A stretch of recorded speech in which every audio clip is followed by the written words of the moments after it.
Il était une fois une chèvre qui, contre toute attente, se présenta aux élections municipales d'une petite ville isolée et, à la surprise générale, remporta la victoire. Mais ce n'était pas tout, le nom d'un résident local de cette région mystérieuse dépasse largement les limites d'un simple prénom ou nom, atteignant une longueur inimaginable de plus de 2000 caractères. Cette particularité étonnante s'accompagne d'une autre réalité tout aussi incroyable. Il existe dans cette région un endroit si oublié qu'il disparaît régulièrement des cartes du monde, comme s'il était à la limite de l'oubli ou de l'insignifiance géographique. Cela peut sembler relever de la pure fiction, mais en réalité, ce n'est absolument pas le cas.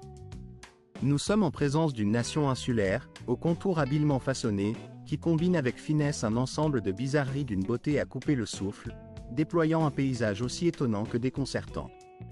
Dans ce pays hors du commun, ceux qui recherchent des sensations fortes sautent en parachute pour le plaisir, défiant la gravité et la peur.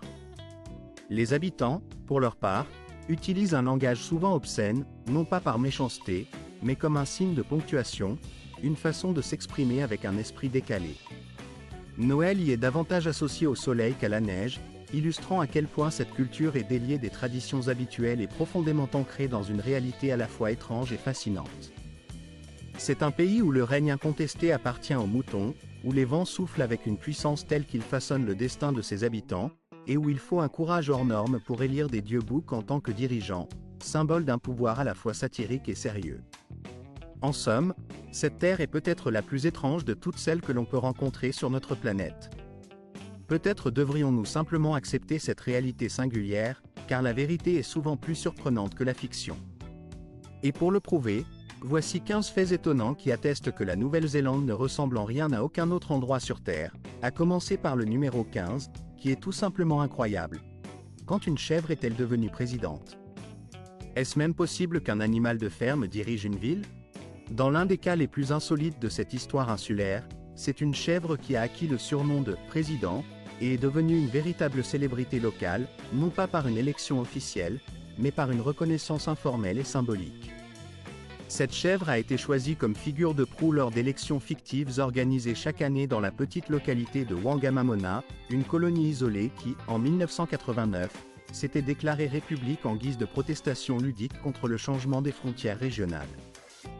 Depuis cette date, les habitants de cette région ont maintenu cette tradition, en organisant chaque année des élections fictives dans le cadre des festivités de la Journée de la République.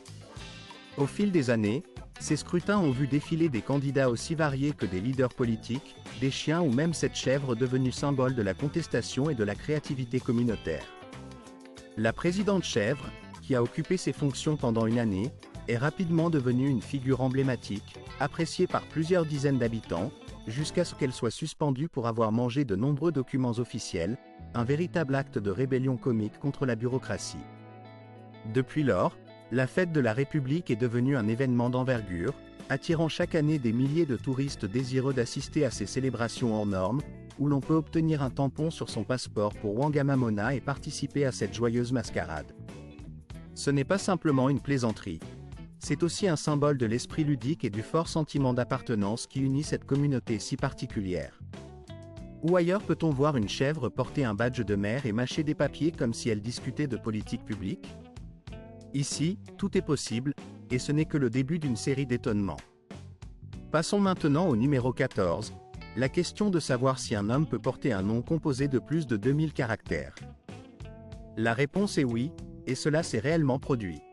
Dans les années 90, un ancien habitant de cette région singulière en Nouvelle-Zélande a décidé de changer son nom officiellement, adoptant une longueur de nom si extrême qu'il est difficile de résumer à quel point l'histoire de ce nom, composée de fragments issus de la mythologie grecque, d'empereurs romains célèbres, de légendes arthuriennes et même de fantasmes personnels, est fascinante et complexe. Ce nom, d'une longueur précise de 85 mots, s'étire sur une ligne qui dépasse de peu une seule ligne de texte, mais il continue, telle une légende en constante expansion, à grandir et à s'enrichir au fil du temps. Ce n'est pas tout à fait 2000 mots, mais cette histoire, à sa manière, ne cesse de s'étoffer, de se transformer, de prendre de l'ampleur, comme si elle vivait sa propre vie. Dans ce nom extraordinaire, on retrouve des références à des héros légendaires tels qu'Hercule, à des figures mythiques comme Xexa, ou encore à des figures de la royauté chevaleresque comme Cœur de Lion, ce qui donne une dimension épique et mythologique à cette construction linguistique. Son apparence évoquait presque un vieux parchemin mythologique, avec des lettres qui semblaient avoir été gravées dans la pierre ou écrites à la main par un scribe antique. Cependant, cette longévité et cette complexité ont rapidement posé problème. Le nom était si impraticable qu'il a fallu le couper, le tronquer, pour qu'il puisse entrer dans les documents officiels.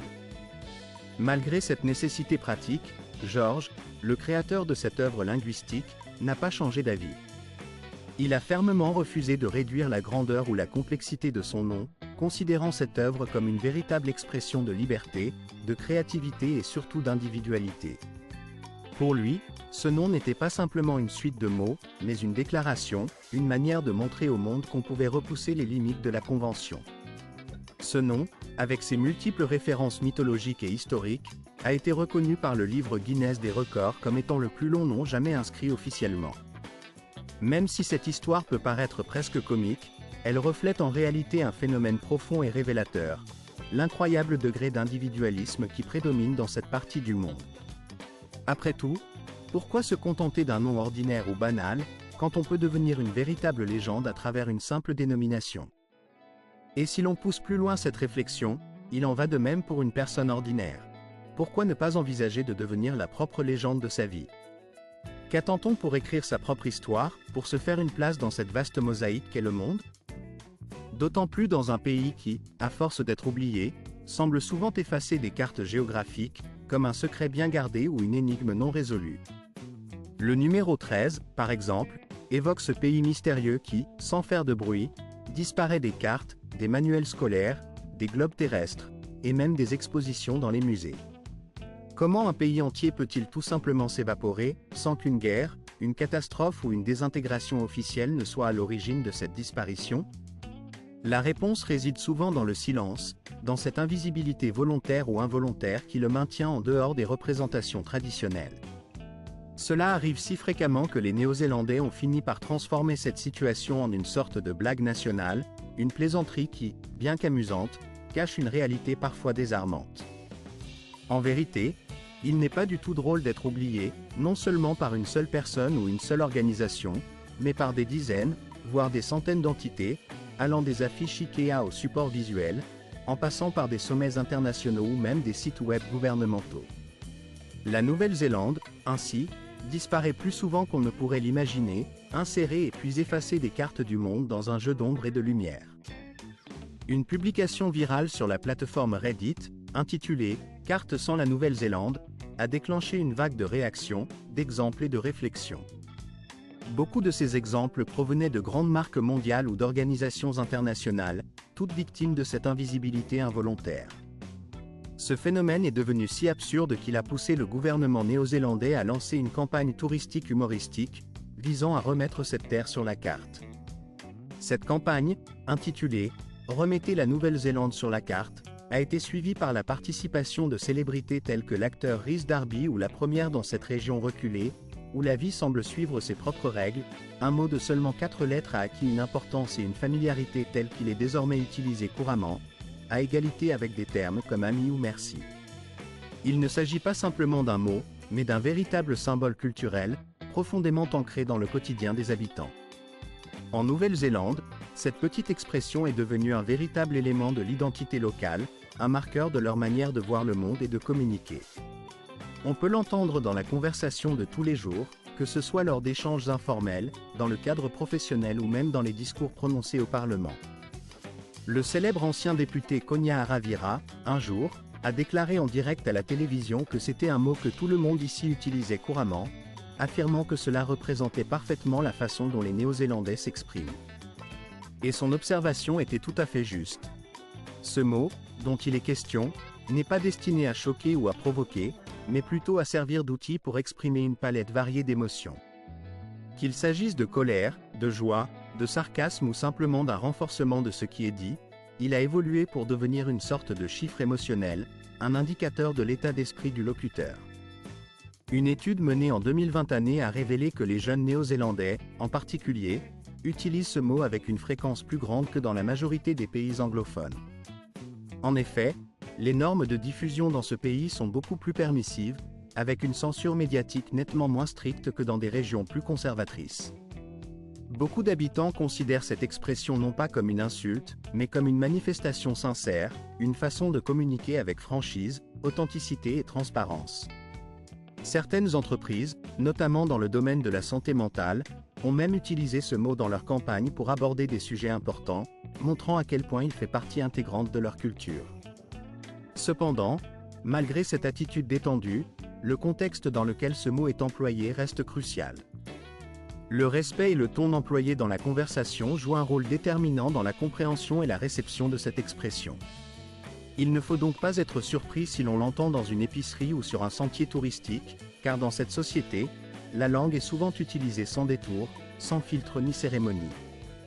Les Kiwis, avec leur sincérité désarmante, parlent simplement, honnêtement, de cœur, ce qui leur permet d'établir des connexions authentiques, même dans les situations les plus ordinaires. Et puis, il existe un endroit si éloigné qu'on le qualifie souvent de plus solitaire de la Terre. Peut-être est-ce précisément cette solitude extrême qui confère à ce lieu tout son charme et sa singularité. La Nouvelle-Zélande, numéro 11 dans le classement des pays les plus isolés du globe, pourrait-elle réellement exister? Si éloignée que même Google a du mal à définir ses voisins, cette île située au cœur de l'océan Pacifique, à plus de 2000 km du continent le plus proche, est souvent considérée comme la nation la plus géographiquement isolée du monde. La proximité la plus remarquable de cette terre lointaine est l'Australie, distante d'environ 3 heures de vol, une distance qui, dans l'esprit de beaucoup, semble presque irréelle. Quant à l'Asie, à l'Afrique ou à l'Amérique, elles paraissent aussi lointaines que d'autres planètes, comme si la Nouvelle-Zélande se trouvait à la frontière du monde connu. Il y a longtemps, les marins l'appelaient Novaya la Zélande, la Nouvelle-Zélande, le bout du monde. Les anciens cartographes, quant à eux, ne l'incluaient pas toujours sur leurs cartes, non pas par négligence, mais parce qu'elle semblait tout simplement si éloignée, si inaccessible, qu'elle ne pouvait être considérée comme une partie du monde connu. Cet isolement extrême, loin d'être vide ou insignifiant, est en réalité une richesse. La Nouvelle-Zélande, ce qu'elle perd en proximité, le compense largement par la pureté de ses espaces. Grâce à certaines des lois de biosécurité parmi les plus strictes au monde, elle a réussi à maintenir un environnement extérieur presque intact, avec une intervention humaine minimale. La qualité de l'air y est parmi les plus basses en pollution sur la planète, et le ciel du Sud, avec ses nuits d'une clarté exceptionnelle, est devenu un lieu privilégié pour l'observation des étoiles. La nature y demeure préserve l'éloignement géographique ne se limite pas à façonner les paysages spectaculaires de la Nouvelle-Zélande. Il influence également profondément la mentalité et le comportement de ses habitants. La vision du monde que porte Kiwi, cette personne née dans ce pays lointain, est empreinte d'un calme résilient, d'une indépendance d'esprit et d'un désir sincère de résoudre les problèmes par ses propres moyens, sans recourir systématiquement à une assistance extérieure. Cette manière d'être, façonnée par la distance, a donné naissance à un concept qui, à première vue, semble simple, mais qui reflète une réalité bien plus riche. L'idée du numéro de fil, ou 8, en numérotation. Ce n'est pas un chiffre arbitraire, mais une métaphore tirée du fil de fer fin, autrefois utilisé pour réparer, bricoler ou réparer presque tout dans la vie quotidienne, parce qu'il n'y avait pas d'autres ressources ou d'autres moyens d'attendre de l'aide. La distance, qu'elle soit physique ou sociale, laisse donc une empreinte indélébile dans la culture locale. Les fuseaux horaires si décalés que les Néo-Zélandais plaisantent souvent en disant qu'ils vivent dans le futur, illustrent cette particularité. Ici, les tendances mondiales arrivent avec beaucoup de retard, voire ne parviennent pas à s'imposer du tout. Pourtant, c'est précisément cette séparation temporelle qui a permis à la Nouvelle-Zélande de développer un rythme et une voix propre, authentiques, en dehors du tumulte mondial. Dans un monde où la connectivité instantanée est devenue la norme, ce pays fièrement indépendant préserve une forme de distance qui n'est pas une faiblesse, mais une force. La Nouvelle-Zélande n'est pas en retard, elle est simplement belle dans sa solitude significative, dans sa capacité à se définir par sa différence. Ce respect de l'éloignement, loin d'être un refuge timide, devient une marque de distinction, une expression de liberté et d'authenticité. Ce contexte unique se reflète également dans la manière dont les relations sociales et personnelles sont abordées. La 10e position dans notre classement met en lumière une facette souvent méconnue de cette société. Les femmes néo-zélandaises n'ont pas peur de prendre l'initiative, de faire le premier pas. Si un jour, Dans un bar ou lors d'une rencontre informelle, vous remarquez une personne avançant avec assurance vers vous, il ne faut pas vous étonner si ce n'est pas un homme. En Nouvelle-Zélande, les règles du romantisme ne sont pas seulement différentes, elles sont aussi parfaitement intégrées dans le quotidien.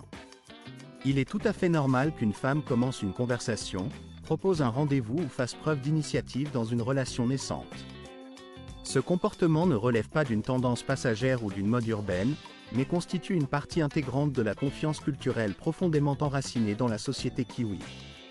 Cette confiance vient d'un passé historique fondamental.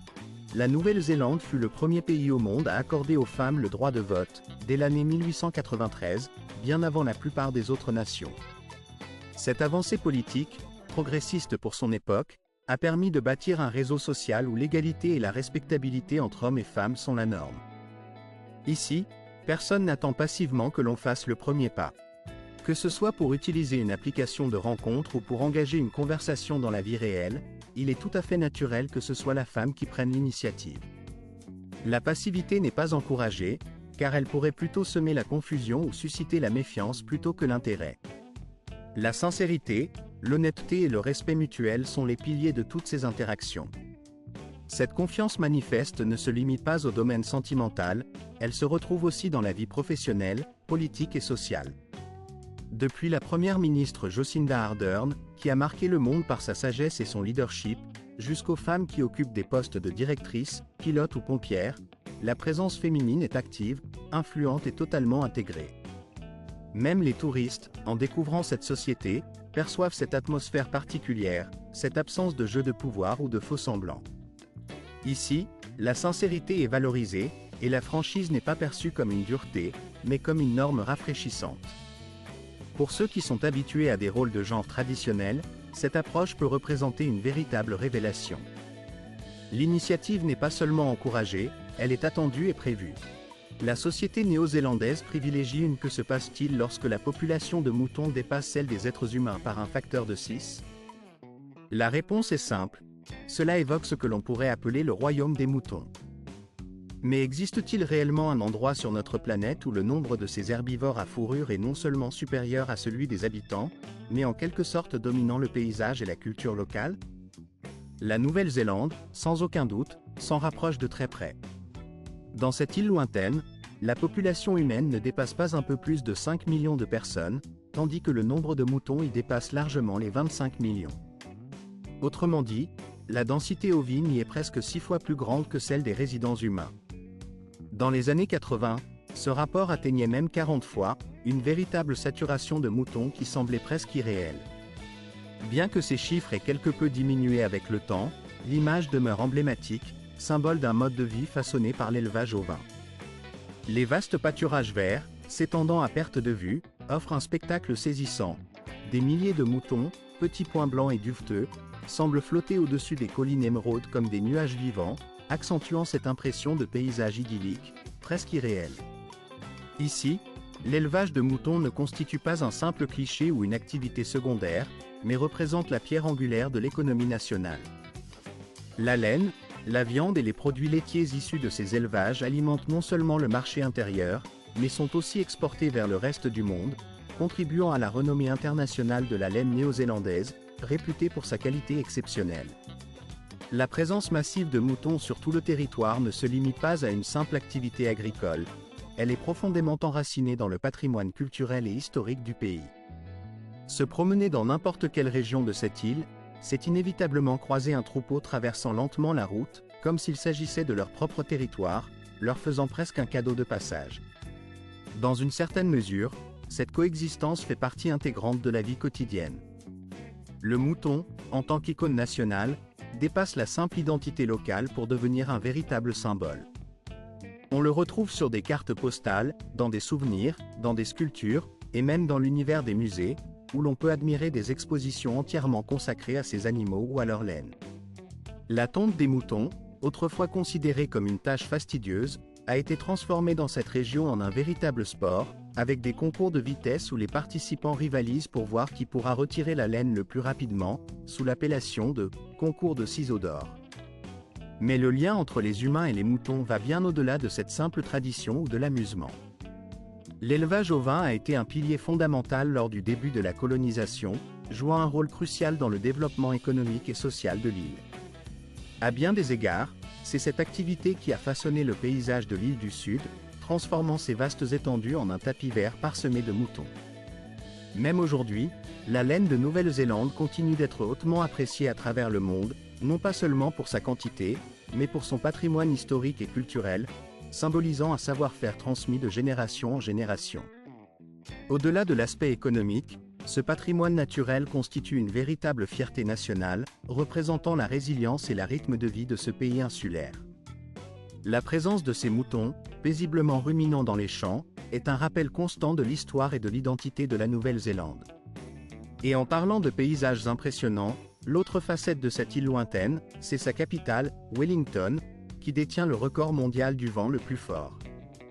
La ville, située à l'extrémité sud de l'île du Nord, se trouve à la rencontre de la mer de Tasman et du détroit de Cook. Ici, le vent souffle avec une force si exceptionnelle qu'il faut souvent tenir sa tasse à deux mains, ou même ajuster son chapeau pour résister à la rafale. La vitesse du vent peut atteindre des pointes dépassant 60 km/h, soufflant plus de 178 jours par an, et lors des tempêtes, cette force peut atteindre des niveaux encore plus extrêmes. Ce n'est pas simplement une brise légère, mais une véritable manière de vivre. Il existe une ville ou peut-être un village, dont la particularité singulière est que ses habitants semblent mourir parapluie à la main. Ces objets, pourtant conçus pour résister à la pluie, se retournent si fréquemment qu'au fil du temps, leur inversion est devenue presque une étape incontournable, un rite de passage pour tous ceux qui vivent dans cette localité aux caprices météorologiques extrêmes. Malgré ce chaos ambiant, Wellington, la capitale de la Nouvelle-Zélande, parvient à se distinguer comme l'une des villes les plus appréciées, voire adulées, du pays. Son port, avec ses eaux brillantes et scintillantes, contraste magnifiquement avec les collines environnantes qui se déploient en un spectacle grandiose au lever du soleil. Les rues, quant à elles, s'animent constamment, débordant de cafés accueillants, de librairies pleines de charme, d'espaces d'art innovants et de studios de cinéma où naissent des visions créatives. Ce lieu, véritable cœur artistique et culturel, est souvent comparé à San Francisco, mais avec une touche locale unique. Ici, les vents puissants, semblables à des ouragans, soufflent avec vigueur, et le café latte, véritable symbole de convivialité, est encore plus délicieux, plus riche, plus réconfortant. Le climat sauvage de Wellington forge son caractère, insufflant à la ville une énergie indomptable qui alimente l'esprit de ses habitants. La vie dans cette cité exige à la fois souplesse, force et une bonne dose d'humour, car il faut savoir rire face aux tempêtes, se résigner ou mieux encore, s'adapter. Ceux qui vivent ici ne cherchent pas à fuir la nature, mais plutôt à entrer dans sa danse, à la défier, à la comprendre. Parce que dans cette capitale où les courants d'air sont légion, il ne s'agit pas simplement de se protéger de la tempête, mais de la danser, de la célébrer, de faire partie intégrante de son rythme effréné. Et puis, il y a ce pays où les aventures extrêmes ne sont pas exceptionnelles, mais font partie intégrante de la vie quotidienne, un véritable mode de vie. La Nouvelle-Zélande, ce pays de contrastes saisissants, est réputé pour ses sauts depuis des ponts vertigineux et ses vols audacieux depuis des avions, des activités qui, ailleurs, seraient considérées comme extrêmes, mais qui ici, sont devenues la norme, presque une routine du week-end. La 7e nation au monde, celle où la passion pour les sensations fortes est inscrite dans l'ADN national, voit dans chaque saut depuis un pont ou chaque plongée en parachute une véritable célébration de l'audace et du courage. Tout a débuté en 1988 lorsque Haji Hackett, un pionnier de l'aventure, ouvrit le premier site de parachutisme commercial, à savoir le pont de Kawarau, non loin de la petite ville de Cromwell. Depuis cette date, le pays s'est imposé comme un véritable terrain de jeu pour tous ceux qui ont soif d'adrénaline, un lieu où l'on peut s'élancer dans le vide depuis une hauteur de 15 000 pieds, ressentir la vitesse de 85 km/h lors d'un hors-bord traversant une gorge étroite, ou encore s'adonner à une multitude d'autres activités extrêmes. Une journée typique peut inclure des randonnées sur des glaciers, du ski depuis un hélicoptère, du rafting dans des eaux tumultueuses, ou encore des descentes en tyrolienne au-dessus de forêts luxuriantes, sans oublier les excursions sur des volcans actifs. Tout cela, et bien plus encore, est accessible, offert à la portée de tous. Il ne s'agit pas seulement d'attirer les touristes. Chez les locaux, cette soif d'aventure est cultivée depuis l'enfance. Les camps scolaires proposent souvent des activités telles que le saut de falaise ou des fêtes d'anniversaire dans des parcs d'aventure aérienne, où l'on apprend dès le plus jeune âge à repousser ses limites. La philosophie locale est claire, essayez-le, une approche qui imprègne chaque aspect de la vie. Ici, il ne s'agit pas de rechercher le risque en soi, mais de vivre pleinement, d'embrasser chaque instant avec intensité. Avec ses paysages dignes d'un décor cinématographique, montagnes majestueuses, crêtes volcaniques, côtes infinies, il est facile de céder à la tentation de l'aventure. L'Agence nationale de voyage ne cache pas son fierté, elle qualifie la Nouvelle-Zélande de capitale mondiale de l'aventure. Quant à Queenstown, cette ville pour les habitants de la Nouvelle-Zélande, le mois de décembre n'est rien d'autre qu'un mardi, une journée ordinaire où l'on tourne complètement la page de l'idée classique des vacances d'hiver. Imaginez un instant cette scène, déballer des cadeaux sous un soleil brûlant, sentir la chaleur du jour d'été qui enveloppe tout, tandis que la friture crépite sur le barbecue installé dans un arbre voisin, quelque part au cœur d'un paysage qui respire la douceur de vivre. En ce moment précis, les festivités de Noël prennent une toute autre tournure, car elles se déroulent en plein été, dans un décor où la chaleur ne laisse pas deviner que l'hiver est passé dans l'hémisphère nord. La scène évoque une ambiance toute différente de celle que l'on connaît habituellement, pas de cheminée ni de flocons de neige, mais plutôt l'odeur de crème solaire parfumée, le bruit apaisant des vagues qui viennent caresser la plage, et le chant mélodieux des oiseaux exotiques, comme les tsicates, qui résonnent dans l'air chaud. Imaginez maintenant un dîner de Noël organisé en plein air, avec un barbecue qui grésille dans les arbres, à la lueur du soleil couchant, où l'on déguste des fruits frais en lieu et place des plats traditionnels lourds et riches. La table est décorée de guirlandes lumineuses suspendues entre les branches, mais au lieu de chants de Noël traditionnels, on entend peut-être le son d'un ukulélé joué par un musicien local, ou bien des chansons estivales, adaptées au contexte. Sur cette plage, le Père Noël ne se présente pas en costume rouge traditionnel, mais porte un t-shirt léger et des sandales, arrivant peut-être en jet-ski ou descendant du ciel en parachute. La magie opère toujours, mais sous une toute autre formule, pas de traîneau ni de reine, mais des moments de convivialité où l'on échange des cadeaux avec un sourire ensoleillé, souvent en short et tongs, tout en profitant du spectacle naturel qui nous entoure. Ce qui rend cette expérience si particulière, c'est que, même dans ce contexte estival, certaines traditions persistent, mais avec une touche locale. Par exemple, beaucoup regardent des films de Noël enneigés, tout en pulvérisant de la neige artificielle sur les fenêtres pour recréer l'ambiance hivernale, ou chantent des chansons de Noël en version estivale, où Jingle Bells peut se transformer en clochette sous le soleil. Tout cela donne naissance à une sorte d'hybride ludique entre hiver et été, une nostalgie douce amère mêlée à la sensation de liberté que procure la plage.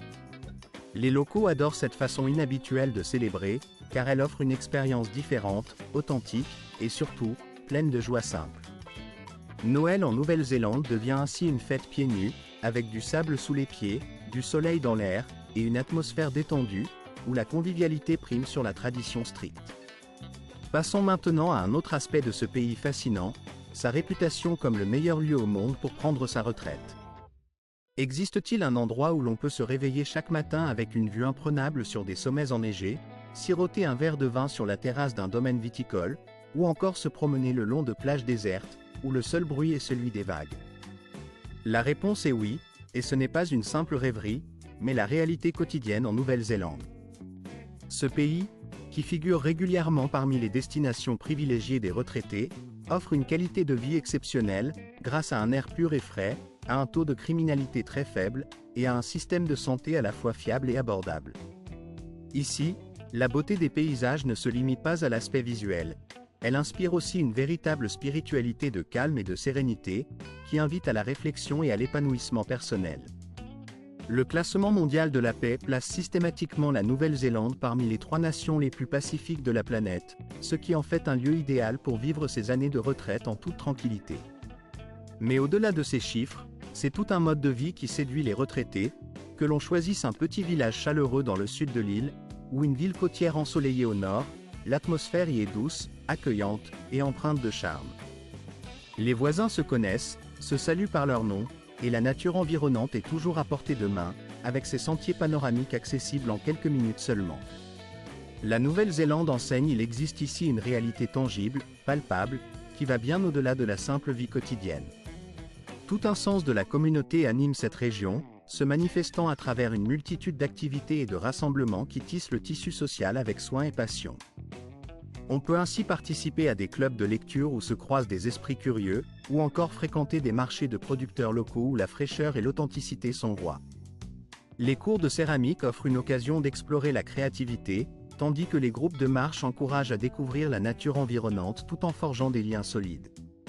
Toutes ces activités ne sont pas des exceptions ou de simples loisirs, mais font partie intégrante de la vie quotidienne, contribuant à renforcer le sentiment d'appartenance et d'harmonie dans cette communauté. Malgré le fait que la Nouvelle-Zélande ne soit pas considérée comme l'un des pays les moins chers du monde, la qualité de vie qu'elle offre rend chaque dollar dépensé ici véritablement utile et justifié. La richesse culturelle, la beauté des paysages, la convivialité des habitants et la préservation de traditions authentiques font de cet endroit un lieu où l'on ne cherche pas à disparaître dans l'anonymat, mais où commence une véritable aventure humaine, un récit riche de sens et de conscience. Ici, la vie prend tout son sens, s'inscrit dans une dynamique où l'on vit pleinement, en étant conscient de chaque instant. Et ce n'est pas un hasard si cette région devient un point de départ pour des expériences inoubliables, mêlant tradition et modernité dans un tourbillon de spectacles, de feux d'artifice, de défilés de rue et de fêtes colorées. La Moria, avec ses traditions ancestrales, se mêle à des célébrations modernes pour créer des vacances inoubliables, où chaque instant devient une page d'histoire vivante. En quatrième lieu, la Nouvelle-Zélande se distingue par ses festivals vibrants qui méritent d'être découverts sans tarder. Que se passe-t-il lorsque des traditions ancestrales rencontrent un style contemporain sous un ciel étoilé? Les vacances dans cette contrée ne se résument pas à de simples événements, mais constituent une véritable scène où l'art s'entrelace avec la nature dans une harmonie parfaite. Si l'attention des touristes se porte souvent sur les paysages à couper le souffle de ce pays, il ne faut pas oublier que ce sont également ces festivals qui donnent vie à ces panoramas spectaculaires, transformant la nature en une toile vivante. Le festival Matariki, célébrant le Nouvel An maori, rassemble des histoires ancestrales, des feux d'artifice éclatants et des repas partagés, créant des vacances lumineuses marquées par le renouveau et la renaissance. Le Festival du monde de l'art portable à Wellington élève la mode au rang d'un théâtre surréaliste, où chaque vêtement devient une œuvre d'art, une expression de l'âme créative locale. Les amateurs de musique, quant à eux, se réunissent lors du festival d'été WM20, organisé dans les vignobles qui surplombent l'océan Pacifique, offrant une expérience sensorielle unique alliant saveurs, sons et paysages. Les villes côtières, quant à elles, se remplissent d'arômes de cuisine festive, de processions illuminées par des lanternes, de danses haka envoûtantes et de projections de films en plein air sous un ciel étoilé. Même dans les plus petits villages, la vie locale s'anime par des traditions lumineuses et singulières, témoignant de la vitalité et de la richesse culturelle de ces communautés. Le soir venu, lorsque le vent caresse doucement la vallée, on peut entendre le murmure de la nature, seul compagnon dans ce décor paisible. Mais le lendemain, la journée s'annonce spectaculaire avec l'illumination des danseurs de feu, dont la performance éblouissante attire tous les regards. Ici, la culture ne reste pas enfermée derrière la vitre d'un musée poussiéreux. Elle danse dans les rues, elle invite chaque visiteur à rejoindre son cercle, à faire partie de cette célébration vivante et en constante évolution. Passons maintenant à une autre facette de cette région exceptionnelle, la gastronomie, qui bouscule les attentes et redéfinit la notion même de confort culinaire. La troisième étape de cette exploration nous mène à la découverte d'une cuisine unique en son genre, profondément enracinée dans l'histoire et les traditions maoris, tout en étant ouverte à l'innovation. Existe-t-il un endroit où les fruits de mer sont enterrés dans le sol lors de leur préparation? La réponse est oui, et cette pratique ancestrale témoigne du lien étroit entre la terre et la mer dans la culture locale. La crème glac, il vaut la peine d'essayer le fish and chips, un plat emblématique qui, selon l'expérience locale, est tout simplement meilleur lorsqu'on le déguste pieds nus, confortablement installé sur la plage. Rien ne vaut le plaisir simple de savourer cette spécialité en laissant le sable chaud caresser la peau, avec en toile de fond le doux bruit des vagues qui viennent s'échouer sur le rivage.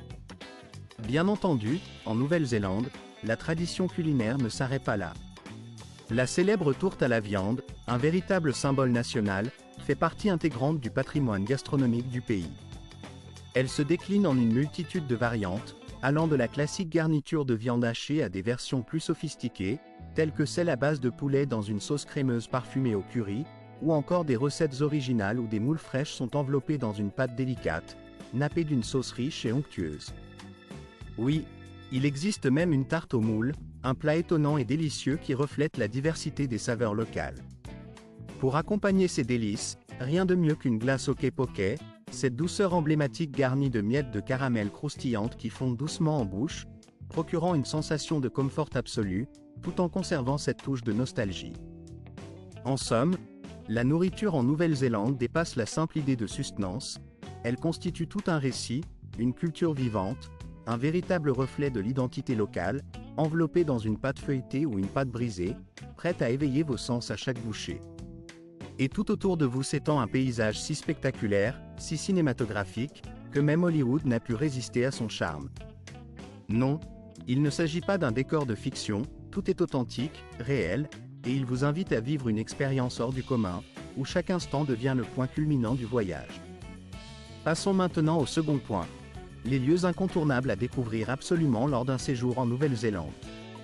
Peut-être une terre aussi vaste que le Colorado, voire plus, peut-elle contenir autant de merveilles naturelles?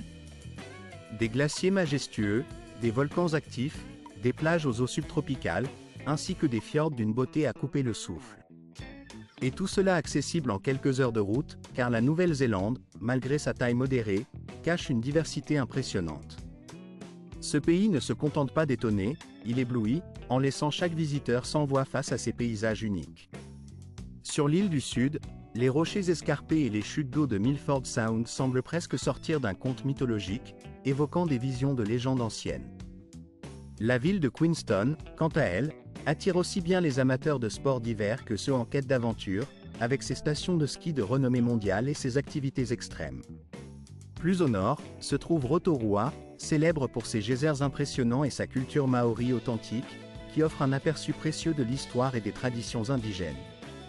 Les grottes de Waitomo, illuminées par des milliers de lucioles bioluminescentes, créent une atmosphère féerique, tandis que les îles environnantes offrent des possibilités infinies de kayak, de baignade avec les dauphins et de détente sur des plages dignes des cartes postales. Même dans les villes, la vie s'intègre harmonieusement avec la nature. Wellington, niché confortablement entre collines et ports, respire une ambiance dynamique et créative, tandis qu'à Auckland, les volcans et les plages, tous proches, donnent un sentiment d'émerveillement permanent. La Nouvelle-Zélande n'est pas une simple liste de lieux à voir, c'est une aventure sans fin, où chaque étape apparaît comme le point culminant de l'exploration. Jetons maintenant un regard dans les coulisses de ce paradis terrestre, car vivre dans ce pays n'est pas toujours une affaire aisée. La vie y a un coût, et pas des moindres. Pour la troisième partie de cette exploration, abordons la question du prix de la vie en Nouvelle-Zélande. Peut-on, tout en rêvant d'y vivre, faire face à un budget limité ou doit-on se résigner à des dépenses élevées? La réponse est nuancée. Oui, il est possible de profiter de la beauté sauvage de cette terre tout en conservant une certaine prudence financière. La Nouvelle-Zélande offre une nature préservée, une sécurité remarquable et un rythme de vie mesuré, qui séduisent de nombreux expatriés. Cependant, tout cela a un prix.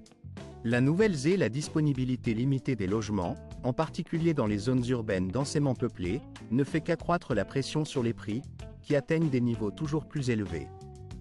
Cette réalité est si évidente que même ceux qui vivent dans ces villes sensibles à la hausse des coûts ne peuvent la nier ou la masquer.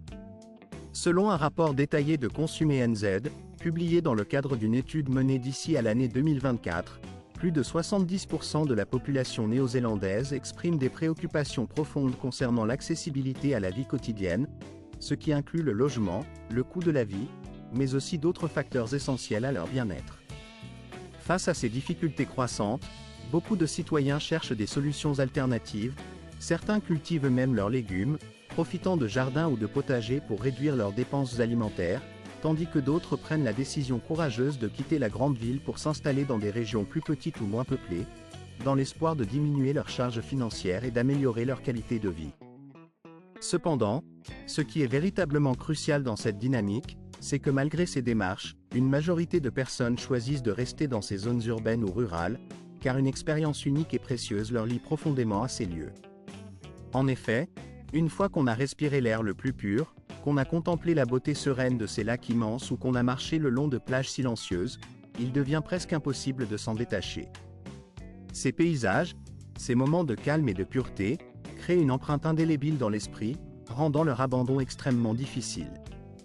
Au fond, Ce que l'on pourrait qualifier de paradis, sur Terre à un coût, souvent élevé, mais pour beaucoup, cette dépense en vaut la peine, jusqu'au dernier centime.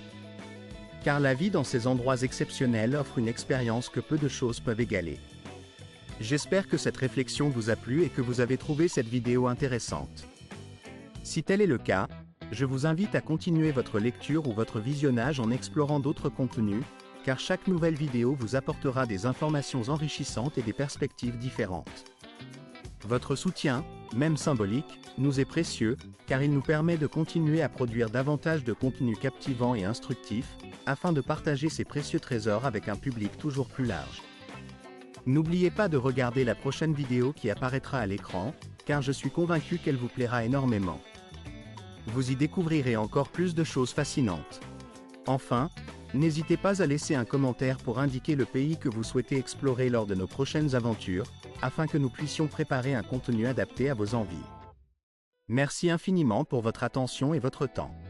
À très bientôt pour une nouvelle vidéo, où nous continuerons de vous faire découvrir le monde avec passion et enthousiasme.